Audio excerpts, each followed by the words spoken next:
Hey folks, Lee Smith with spousesbuyinghouses.com. I am going to do a little video on contractor verification, how we check references on contractors. Contractors are definitely something that you want to be worried about. They can easily cost you thousands, if not tens of thousands, if not $100,000. Um, they come in and they do crap work. You're going to have to replace it. That's just heartache and a mess you don't want to deal with. They don't show up. They take money in advance. I would highly recommend you don't pay anything in advance. Maybe work out a schedule, a draw schedule with them. Like, after certain criteria are met, we'll pay you this amount, and after certain criteria, this amount, and after it's all said and done with, this amount, right? Your final total or whatever you want to do. Anyways, I'm going to show you some ways to verify that a contractor is legit, and this is even before you start talking numbers or starting contracts and all that good stuff. I usually run ads on Craigslist looking for contractors to do work for me, and I have them fill out a little application. And the three big requirements that I have for anyone are I want a copy of their liability insurance, and then I want three references of people who they've done business with in the past, and then lastly I want to see. I want to see pictures, before and after pictures of some of their work. A lot of times they're just going to have after shots, and that's fine. But ideally I'd like to see a before and an after so I can see what kind of level of work or craftsmanship went into this project. So basically, I'm going to kind of go through this list real quick. So here's a big one: check for insurance. They're going to give you a copy of their liability declaration page. Call the provider of that declaration page. Call the insurance company and say, hey, look, is this policy still good? I mean, you're going to have the policy number and all that sort of stuff, so ask them, hey, is this still good?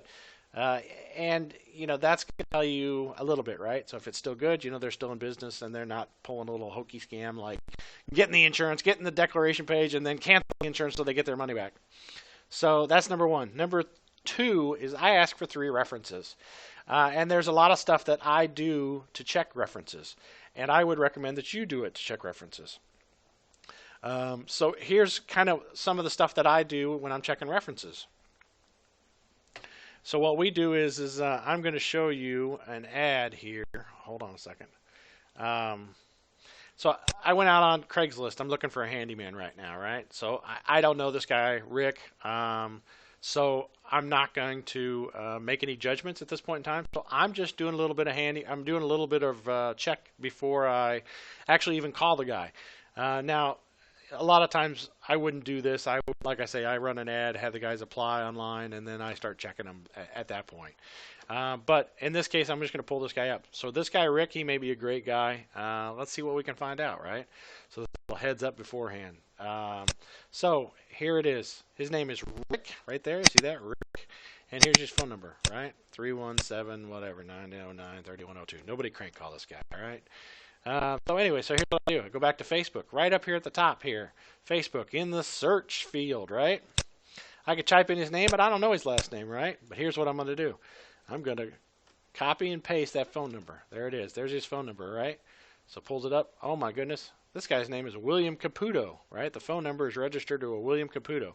Now, occasionally, anybody who's on Facebook, I'm just going to sidestep a little second here. Anybody who's on Facebook, if they've ever registered their cell phone, they want to check Facebook from their cell phone, Facebook keeps track of that stuff, right? And so when we plug in the phone number, we're going to see who that Facebook or who the Facebook account is attributed to it. Now, occasionally, I have seen instances where I plug in a phone number and it's just totally not the right person, right? So maybe it was somebody who had the cell phone number beforehand or whatever. It's very rare. So the chances of you running into it are slim to none. I run into it a lot because I work with a lot of different contractors, and I'm doing this. A lot of times I'm doing this stuff also to check out prospective tenants. So we run into it a lot more. We're doing a lot more searches. So anyway, so I plug in the guy's phone number, and I see this guy's name. William Kabuto shows up. Now, William Kabuto works for Rick's Remodeling and Repairs. Now, a couple of things come to mind here. Why is his name William Kabuto, but he goes by Rick? Then the other side of the spectrum is, maybe it's a nickname, right? I have a nickname, had it since birth, named after my father, but whatever. They gave me a nickname from birth, and I've never really used the primary name. Anyways, so William Kabuto. So we're just going to run with this. So we go to click on William Kabuto. Now here's cool stuff. Two different things that I look at on this thing. I'm looking for pictures, right? So there's pictures here. You can click on here. If he had a header up here, you can click on that, and you're going to pull up the pictures, all the different headers he's used. If he got if he's got an actual picture, you're going to see a picture of him. And a lot of times, if you click on that, you can actually skip through this, and you'll be able to click through all of his pictures and see what kind of a guy he is, where he's living, what he's doing, blah, blah, blah. So, I mean, those are all things that you can do. You can look at his pictures, see what kind of a guy he is or whatever. Looks like he's got an owner-operator, right? So he's got a company out here, Rick's Remodeling and Repairs, right? But he has no pictures again, right? So I don't get a lot of information off of that. So we're going to back up here. This is the key one right here, though, friends, okay? So you can click on friends and you can see all of his friends, et cetera, et cetera. Now I'm going to do a little role play or a little scenario with you or whatever you want to call it. So let's say that Rick, a guy named Rick, applies for some work for me, right? And he gives me a reference of a guy named William. I've done work for William in the past. He's a great guy. He'll reference me, right? So I plug in the phone number that Rick gave me for William, and it pulls up William right on Facebook. So then what am I going to do? I'm going to look at the pictures and see if, I see some pictures of Rick in the pictures. They're out golfing, they're out having beers and stuff like that. If it's a best friend or something like this, am I going to get a good reference? Probably not. But if I'm not seeing any pictures of Rick in any of the Williams pictures, then the next thing I'm going to look at friends, right? I'm going to pull up the friends list. So let's say Rick's last name is Dunlap, right? The contractor's last name is Dunlap. And I click on William, and I click on William's friends, and all of a sudden I'm looking at, here's a Carla Dunlap, and a Jim Dunlap, and a Rosetta Dunlap. I'm thinking to myself, William is a friend of the family, right? He's got friends with a lot of people in the Dunlap family, so Rick is probably just giving me one of his real good friends who's going to give him a good reference. So, these are things that I've actually run into. I had a contractor who sent me his, actually I'm using his, not, Rick here is a good guy, I'm assuming. But I had a contractor who hit me up, and his 3 references, the first one was his girlfriend. I Facebooked his girlfriend's phone number. She pulled up. I see pictures of him, the contractor, and his girlfriend and their child. And I'm just like, so you think the girlfriend's going to give me a good reference? Yes. So I go to the second reference. And the second reference, I plug in the phone number. And you're going to get some stuff here where you type in, a number. And it's not going to show anything. 555-1212. There is nobody registered on Facebook with 555-1212, right? So... that's fine. We'll just go to different other things that we're going to look for. But, so his first one was his girlfriend. His second one didn't show up. His third one was the scenario I just listed. The guy was friends with everybody with the same last name. So I'm thinking it's a family friend, and the family friend's going to give him a good reference. Now, maybe I'd have been okay with it if the contractor, when he was, talking to me and stuff like this, if he would have said, hey, my references, one's my girlfriend. I've done a bunch of stuff for her, and that's how we started dating. And the other one is, my, whatever, friend of the family, and I've done some work for him in the past. Maybe I'd give him some credence, maybe. But, I'm not going to do it probably, and especially when you don't tell me that you're throwing me to your friends.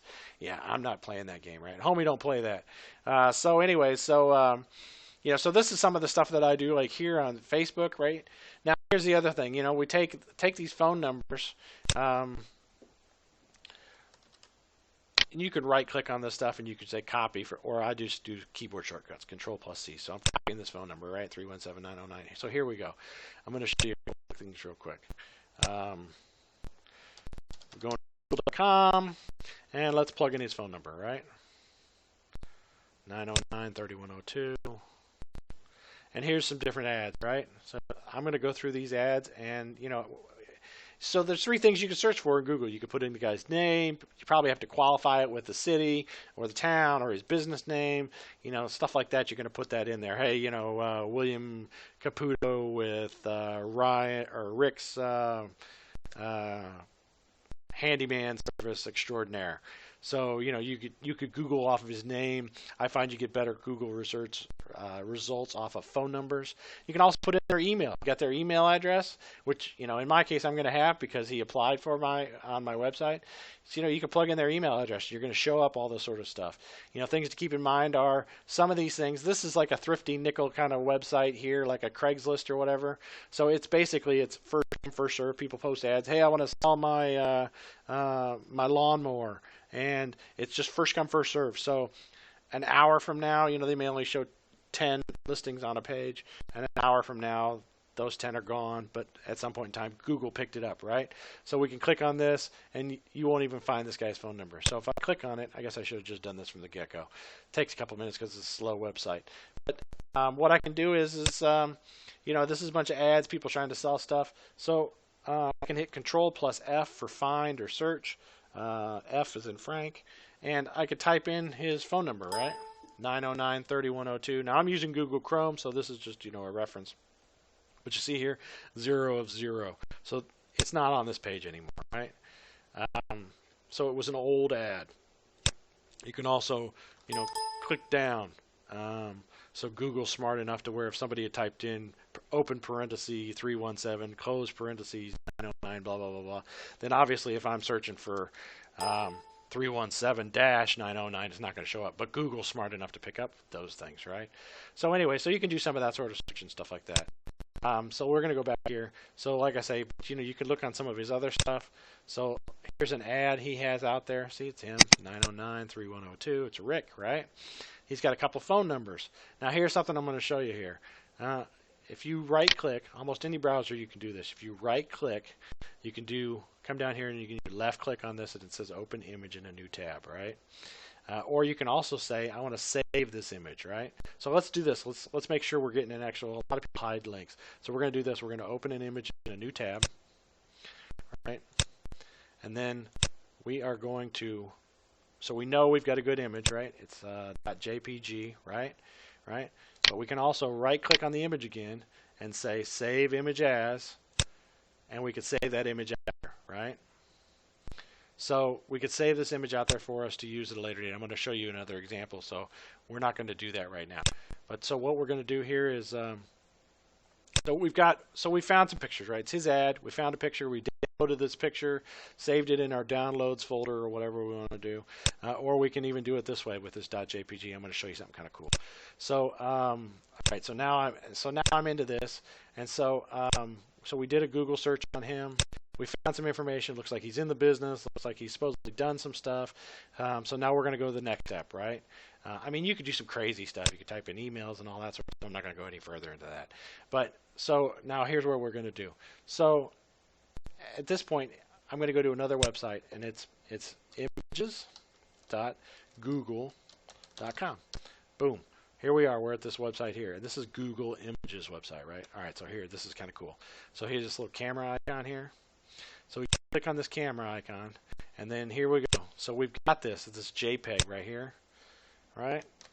It's JPG file, or it could be a PNG or something like that. It's going to have it should have a URL. This is a uniform, whatever. It's the website address. So you can highlight that. You can copy it, and you come back here to the Google paste image URL, right? So we can paste that URL in, and then click search by image, right? Check this out. This is cool. This is sweet. Look. This is going to show you, here's the original picture, right? And then here's anything that visually similar, right? So you can click through here and you'll see it. Now, if that picture is actually out there on the internet, you're going to see it, right? It's going to show here pages that include matching image. And it'll show you that link. Boom. Look at that. There it is, right? So now we're going to, if we click on this link, we're going to see our original ad. Let's just do it. So we'll click on it. Boom, there it is. There's the ad. We know it. It's Rick. It's distributed to Rick, right? What we don't see is we don't see multiple other people posting it. Now here's what I'm going to show you. So look here. So we're on the images tab, so we can go here, search by image again. We're going to click on that little funky camera looking thing. Now here's what we're going to do. We're going to upload an image. Choose a file. All right, so this is a guy who applied for me for a job, and then when I went to pull his information, I did this search, and this is when I started finding stuff, right? This guy sent me a bunch of pictures, as you probably saw. And so I just started Google imaging those pictures. Oh, okay, look. So here's the original picture, and then here's some similar images. That's not really, but what we're looking for is here, the pages that include matching images. Oh, look, One Day Painting. Huh. So this company, wow, One Day Painting, is out of Vancouver, British Columbia, right? Huh. So that's where the picture came from. And we click on this one here, our interior packages on Pinterest. So the Pinterest page, and we see, let's back up a second here. So we're going to Pinterest page, and that's not the one I wanted. Oh, Wow One Day Painting. Okay, so here's what I wanted. So this is the Wow One Day Painting site. This is where it's their image is on here, right? And we click on their website. Wow One Day Painting, right? .com. Wow One Day.com, right? And then here's what we do. We're going to click on location, right? And what do you know? We start looking through here. Canada, United States. Okay, we're looking at United States, right? So we're going here. California, Connecticut, District of Columbia, Florida, Illinois, Iowa. I'm in Indiana, folks. There is no office in Indiana. So that query looks weird to me, right? Picture is not coming from Indiana. So now you could say, oh, well, the guy worked for a different city and he got that pictures from over there, right? Yeah. Okay. So that's strike one, right? Strike one. No, actually, strike 1 and 2 were the girlfriend and the friend of the family. When I went and did his search again, I'm looking for his pictures. One of his other pictures pulled up another company that was out of Texas, totally different company, totally different city, totally different everything. And so it was like they'd gone out on the internet and just grabbed some random pictures. So, I mean, these are things that I check, you know. These are things you should be checking. It's not worth, you want to find this guy out first before you have the issues. All right, so let's see what we got left on our list here. Okay, so here's what else I do. I ask questions. When I call the references, I ask a lot of questions. So here's some of the questions that I ask. And I pick and choose. I'm not going to ask all 16 of these questions. There's 4 or 5 of them that I find useful. And so and you go with the flow of the call. You know, so normally I'll say, hey, how long have you known XYZ Construction? Where did you get their name from? What kind of work did the contractor do for you? You know, did you have a clear idea of what the contractor was going to do? Did they show up on time? That's a biggie. Did you check the contractor's credentials? What was working with the contractor's crew or subcontractors like? What communication with the contractor was communication with the contractor adequate? What was the contractor's policy regarding changes? Were you aware of that policy before you began work? I mean, you know, everybody has change orders that have to be done. You know, and a lot of people are, I think I liked it red, but now I'm thinking I want it green. So, you know, you got to have that capability in there to do change of orders.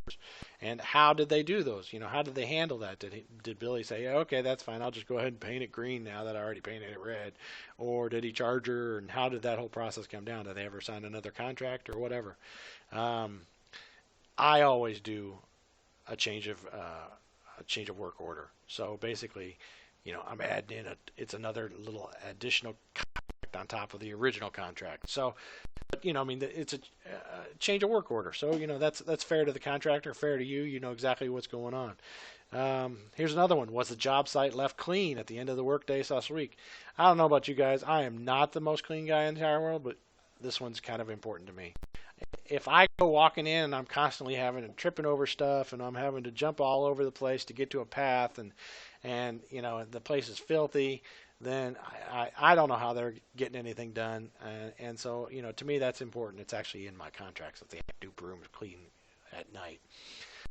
Did your job come in according to budget? Did you get the results you expected?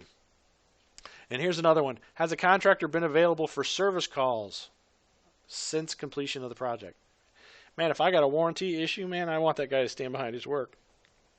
So I'm especially listening right here to make sure that if they had to have him come back out to fix something, then, how did that process go down? Did he show up on time? Was he, hard to get a hold of? Whatever. Were there any lien? Okay, so let's see here. Were there any lien issues with subcontractors or vendors since completion of your project? Was there any subcontractors involved with your project? I'm doing 14 and 15. I'm going to tell you a little story. Had a deal. I hired a guy. He'd worked for me 3 or 4 other jobs previously. I hired him. He brought in a new crew. I didn't think anything of it. I mean, he hires people quite a bit. He brought in a new crew, and then like 90% into the job, the crew disappeared. And I was like, what the heck? And he said, well, I fired those guys. Well, come to find out, they were subcontractors. He didn't tell me they were subcontractors. My contracts now state that anytime a contractor is going to bring subcontract in, then I have to be made aware and I have to agree to it, right? So he brought these subcontractors in. He had them do 90% of the work, then he fired them. Well, a couple weeks later, thankfully the job wasn't finished yet, and the subcontractor called me and said, hey, Billy Ray Cyrus over here didn't pay me, and I'm going to put a lien on the property unless we get this figured out. And so it was a mess. And, a couple phone calls to the lawyers, a couple phone calls to Billy Ray Cyrus's crew, and, we ended up getting it figured out, and everybody seemed to be happy. But it's a mess you don't want to deal with. So, I mean, you need to find out if they're bringing subcontractors in or if it's, whatever. And, you need to, again, have the insurance in place and so on and so forth. And then last one, would you hire this contractor again? And I always ask those people, hey, would you hire the guy? And he's like, yeah, man, I'm sorry that he's going to you. I've got a bunch of stuff I want to give him. So, those are the kind of guys you want. And hopefully you've vetted out who these referrals are so you're not getting, your buddy's mom's boyfriend or, whatever. All right, let's go back here. So last thing, I already did this one. So this is the get picture, search image, google.com. So, I mean, there's a lot of it involved in this, folks. And, you can never be too safe. But a lot of times I find that just spending, a half an hour or an hour ahead of time scoping these guys out before I ever even waste my time writing up all the other paperwork and stuff like that, it's just well worth your time, your money, your sanity. So, definitely just get it done, folks. Hopefully that helps. Like I say, I use this for a lot of stuff in life. I use it for checking prospective tenants. I get it for checking contractors. I get it for checking, people I want to do business with, wholesalers, stuff like that. I do it all the time. So anyway, all right, guys. Hopefully it wasn't as quick as I thought it was going to be. Holy 20 minutes. Again, I'm Lee Smith, spousesbuyinghouses.com, 317-537-7249. Thanks, guys.